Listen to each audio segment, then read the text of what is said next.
Hello, this is Hot Indonesia, where everything gets so much clearer. I'm Dalton Tanonaka in Jakarta. It does. Here is this week's It Does. HI Hot List, Lee's Legacy, the impact of Singapore's founding father in Indonesia and the world. Dual citizen, should Miss Indonesia be penalized for joining the U.S. Army? And Holy Quran, why and where some Muslims aren't happy about a new movie about Muhammad. Here beside me and back from her second honeymoon is Rahayu Saraswati. Ooh. Sarah is a first-year parliament member and ambassador for a certain cosmetic brand. I give you a free plug here. I didn't say which one, though. No, okay. That's okay. Good. The third member of our weekly trio is Yenny Wahid, director of the Wahid Institute, daughter of the fourth president of Indonesia, and A-list wedding guest. Hot topic number one, Lee's legacy. His funeral is this weekend, and leaders from around the world will go to Singapore to remember Lee Kwan Yew. That country's founding father and prime minister for 31 years died on March 16th at 91 years old. He transformed the poor island into a global economic power with what is described as soft authoritarianism. Love him or fear him, everyone respected him. Now, Indonesia has sent its delegation to the services. Lee Kwan Yew, a role model for many of this country's leaders. He was a good friend of President Suharto. And many politicians here studied his form of what they call benevolent dictatorship to government. There is no question, though, about why Singapore is so strong today. I think, his mix of his empathy. He puts so much emphasis on rapid economic growth, and also he's very pro-business.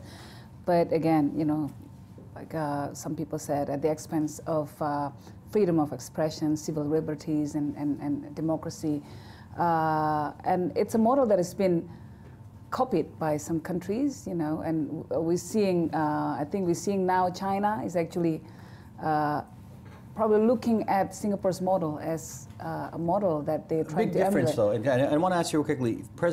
Former President Megawati Soekarno Putri called Lee a mentor. What was your dad's relationship with Lee? He was then senior minister already, out of office. But do you remember his relationship at all? Did your dad talk about him?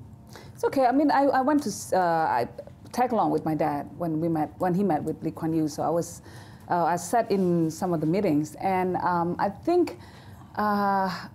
It was fresh from quite a sour relationship with President Habibie, who called Singapore as a tiny red dot on the map, right? So it's and we tried to make amends. But one thing that was really that I remember until now is the fact that we were talking about. My dad was keen pushing East Timor as part of ASEAN countries. And Singapore resisted. And Singapore resisted because Lee said that East Timor would be a dead weight onto ASEAN. So his approach is very pragmatic and very cold and very hard fact. So very different from your dad. Okay, yes. Sarah, you lived in Singapore for several years growing up. By then already Prime Minister Lee had handed over the top job to his successors. But wasn't there still a sense that he was in control? Yeah, I mean, even until now, even after his passing, I think a lot of people have that impression that even when he wasn't actively involved, and people say, oh, he retired from politics and all that, but I think people still recognize him as the figurehead, whether it's the founding father or while he was still alive. I mean, people still look up to his decisions, and people, even though there were all these other prime ministers, I think they answered to him basically. I still think, don't you think? I think even like who I knew as the person in charge was Mr. Lee Kwan Yew. I think one of the success of Lee Kwan Yew's government is that he really put in very strict rules. But the difference between, for example, Indonesia during President Suharto's era is that Lee Kwan Yew actually adhered to the system that he created. Oh yeah. He abide by that law. Absolutely. Whereas here it was quite different. So.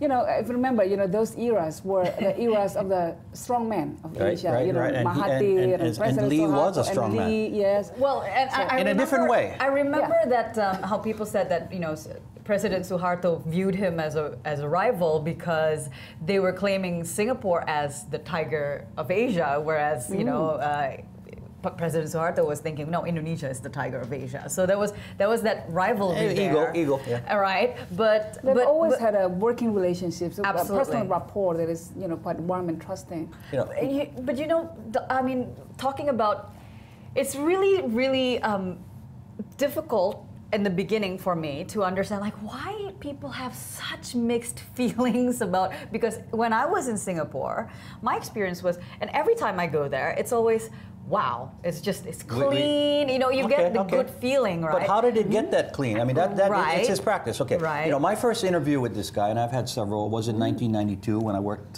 for Japan's NHK. And as we sat down, his first question to me was, do you know the sumo wrestler Konishiki? I mean, he broke the ice, kind of. I mean, because I had, as journalists, and he was a former journalist, we knew that he was a tough guy and his policies on limiting free speech. So he tried to break the ice with me, I guess. Oh. And that was one of his criticism on his repression of free press and free speech. Yeah. And that's one of his also, legacies too, unfortunately. Yes, yes. I mean, he doesn't do it in a way that the New Order did it. For example, I mean, he did. He sued them.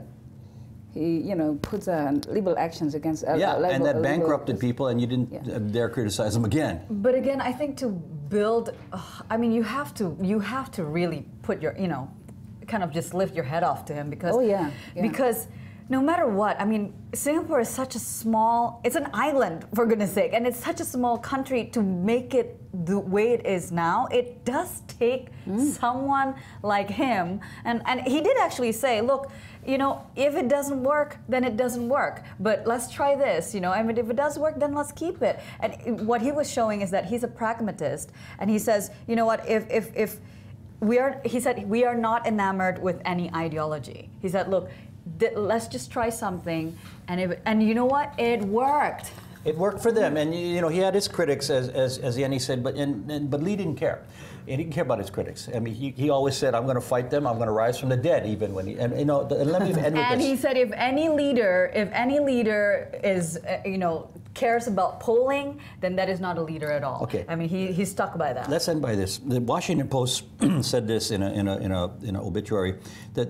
Perhaps, other countries studied this, but Lee, and it's a quote here, kind of, Lee should be remembered as a one-off figure in history rather than an emblem of an entire civilization. Because others may try to copy him, but they never had the success because he had a particular situation. He was a particular kind of guy. Okay, Hot Indo will continue shortly. Should this beauty queen lose her citizenship?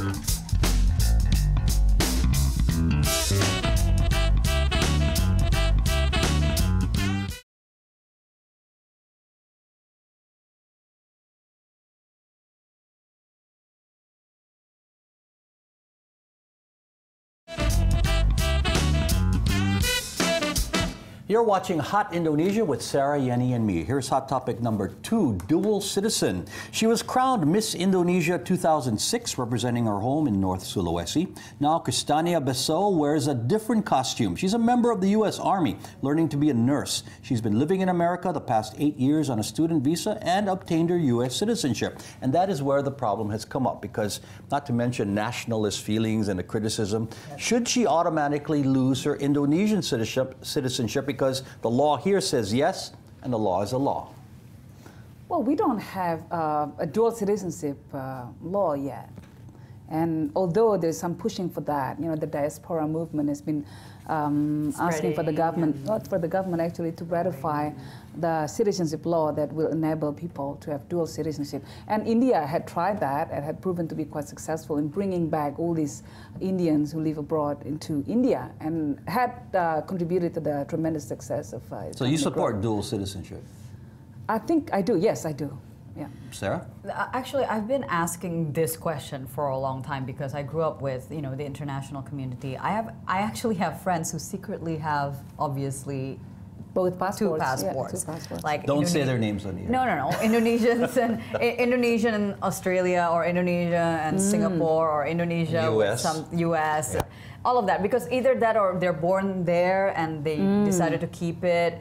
So for me, I'm the same with Yenny. I don't think it's an issue as much, but the reason why, I've asked one time I don't know who I asked, but at that time I asked around basically, why is this such a big deal about dual citizenship? And they referred back to one of the biggest moments in Indonesian history that created Indonesia as Indonesia, with one language, which is the language of Indonesia, which one race, which is the race of Indonesia, and all of that. It's the Sumpah Pemuda, which is the vow, the youth movement vow in 1928. See, well, if you don't allow dual citizenship, then you're asking them to give up their culture if they want to work and live in another country. So, well, not necessarily. I'm looking at this as like, both sides. I mean, the other side is saying, well, no, this is our blood is national, all of that. For me personally, I don't think it matters as much. You can't have one, then you shouldn't be here, and then you go. I mean, there are other countries who don't recognize dual citizenship. Israel for one, and all that. And I think many people are. Not many people, but some businessmen are actually converting from U.S. citizens into a different nationality for tax reasons. Well, and that's why the U.S. allows dual citizenship, mainly for tax revenue, to be honest. I'm taxed even though I'm going to live here forever. Right. I'm still taxed as a U.S. citizen. Yes, that's one of the things why a lot of people don't like the American system. Right. But and also the issue of espionage, the fear that there might be some secrets being leaked from one country to another. But nowadays, with WikiLeaks and all that, it really I think it's a very old school, like, the Cold War idealism. Yeah, Cold War. Okay. Wow, okay, that goes a little way back. In this case, I guess the critics are saying that this young lady is not only jeopardizing her Indonesian citizenship, but she's joining a foreign military. Yeah. And not that she's going to fight. Boundary. I mean, because she's going there to learn medical skills. So it's a nationalism, but also, this fear of they're going to fight for the different countries. Here's the countries. thing: I read in an article that she did an interview with I think Manadoni's reporter, and she said the reason why I decided to join is because I wanted to be able to visit Indonesia sooner, because she couldn't even come back when her father died. Okay, so. Because she was in training. Because she was in college. Because she had a U.S. citizenship and she couldn't get a visa. She was in college at that time. She didn't have. Okay. She was. She had a student visa, and if she left, she would lose it. Exactly. She had a student visa. She felt that if she left, she would lose it, and then she wanted to get this. I didn't have that when I was there. I mean, I left. I left the last Maybe she said wrong advice, but I don't know. Maybe she thought the wrong or something, but then she joined in order to get. Then she got scholarship as well. Because to join the army, ROTC or any of that. You basically, they pay for your college. You get free college. So I mean, she still says she loves her country. It's not about patriotism. I'm still 100% Manadonese, but so she's proud. She actually says she's proud to be an Indonesian American. Okay, so our country here, and this in Indonesia, is deciding whether to strip her, of her Indonesian. Now, what about you've heard this? Does she actually have a citizenship? Because some people actually. Oh, she does. She did. Okay, she does. So some people are saying, what Yeah. about the ISIS guys, the Indonesians who went to join ISIS? Shouldn't they be automatically stripped of theirs? I think the government is mulling over. The president here is saying, but that's an automatic to me. They're going to fight and kill people. Yes. Yeah. They have, once you vowed your allegiance to somebody else, to another country, then I suppose that's a very different case from Kristania. I mean, that's a very different case, right? Very different, but again, I think people just became really shocked because she was posting pictures wearing the uniform and nobody knew what was going on, and especially her being a former Miss Indonesia, representing Indonesia in the international community. Law is a law too, and we'll see. We'll hope the government makes the right decision on both sides. Yeah. I just say let her do what she wants, and if she excels, then we all win. I mean, both countries win, right? Okay, more Hot Indo is ahead. Is it forbidden to watch this movie about Islam's prophet? Muhammad!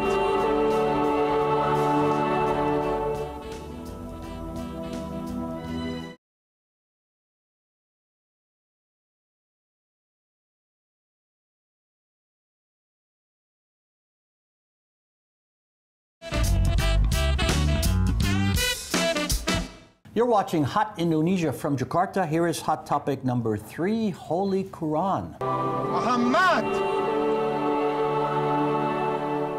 It's Iran's most expensive movie ever. $30 million was spent to produce this 3-hour film focusing on the childhood of Islam's prophet. But most of Iran's Muslims are Shiites, while the majority of the religion are Sunnis, and they forbid any depiction of Muhammad. You know, Indonesian, of course, mostly Sunni Muslims, and I would expect there'd also be protests here if the film should play here, right? Not necessarily. I mean, there's no depiction of the prophet in the movie. I think people will be quite... they're showing him without showing his face. Like the back of his head or the but back. there's no like with visual lighting. depiction. Exactly. But exactly. you know, the Exactly. protests around the world are because they're actually trying to portray the prophet, and that's forbidden, right, in the Quran? No, the visual imagery of the prophet is what people, you know, are quite sensitive about it, because they don't want a distorted image of the prophet. But you know, if it's just related accounts related by somebody else, by other people, it had been the cultures of Islam. You know, it's been narrations of you know, how people, and they're doing it for the right purpose, right? I mean, it's to spread the message of Islam, not cartoons like happen in Paris. I think people here will be quite curious about the movie.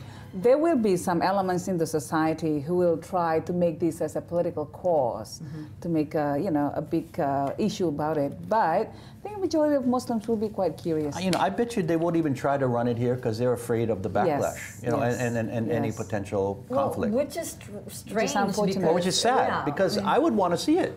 You know, I saw this movie the other day about PK. It's an Indian movie. Yes. It's really recommendable. It's a fantastic movie about religion. You haven't seen it? You should. Yeah. Really fun but in that religion it isn't banned. Well, okay, 2 points then about PK. Be careful, because it's actually based on the ideals of an atheist. Right. Who doesn't, or agnostic, who doesn't think that any religion is right. Oh, I see. Okay, yeah. okay. So, but that's on PK. But I still love the movie. But on this movie, I think one thing that a lot of people need to be aware of, there was thinking that, oh, maybe it's being postponed because of well, you know, pressures and all that, but it wasn't. It was actually a technical glitch or something. And then the other thing is that people need to know that they actually, or the makers of the films, consulted with both Sunni and Shiites to make sure that nobody has issues with. And we're talking about at least in Iran. From what I read, I mean, it's about the prophet's childhood days until he 12 years old. Until no, I think until that's the article until I this prophethood. Oh, okay. Well, you know, and they recruited Hollywood talent to make the movie. It looks, I heard, very high quality. Couldn't this be an exception to the ban on images of Muhammad? I mean, is there exceptions in? It's a sensitive issue and something that will not be resolved just by releasing a movie. You know, it will create lots of you know, debates and controversies. But it's 3 hours too. That's a long time, man. Yeah. That's a long movie. But again, accounts of the Indian movies have it 3 hours long. Accounts of the prophets have been narrated for, you know, for hundreds of years by many people around here. I think a lot of people is also worried because there was a movie that came out in 2000, and apparently it created a lot of controversy because even though it did not show at all the Prophet Muhammad, that was one. Okay. It was like by somebody Akkad or something. I forgot his name. It was another Iranian filmmaker, and that created. So we have to go to Iran to see the film, Yenny. Well, no, we're not sure yet. We're not sure yet. It hasn't been discussed. I have trust in the black market of Indonesia. It'll be out on DVD tomorrow. I think we have a hard time finding Whistleblower here. You know? Okay, well, no, I bet you'll find the Mohammed Messenger of God soon. Okay. Yes. It is feedback time. Please let us know what you think. I'm choking up about this. This tweet came from the U.S. The Current Events Roundtable, Hot Indonesia, MHZ Worldview, Saturdays at 11 a.m. Eastern Time. That is right. This program is now seen in America every week, available in 44 million homes.